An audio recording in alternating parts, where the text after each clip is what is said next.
जय Jagannath welcome to our mini blog. London रे भी दुर्गा पूजा सेलिब्रेट होची।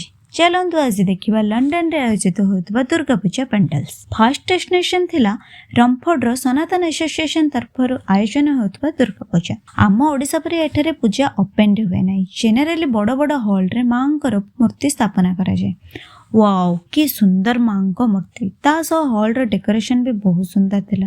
जेहेतु से दिन नवमी थिला पूजा सरिला परे आमे सब एकाठी माँ को ठारे पुष्पांजलि अर्पण करथिलु।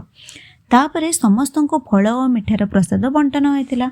तासह खेचड़ी और डालमा और खीरीर भी आयोजन होइतिला।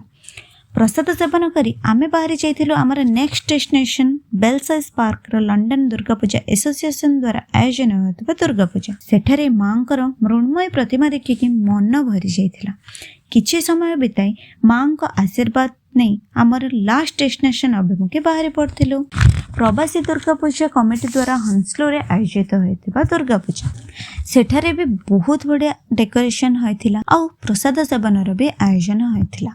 एठारे सबुठु अधिक भिड़ थिला। आमको भी बहुत खुशी लागिला माँ को दर्शन पाई। तापरे आम घर अभिमुखे बाहरी पड़थिलु। एमितिका आहुरी कंटेंट देखिबा पई लाइक शेयर एंड सब्सक्राइब करंतु। देखा हबा आगामी ब्लॉग रे। Bye bye.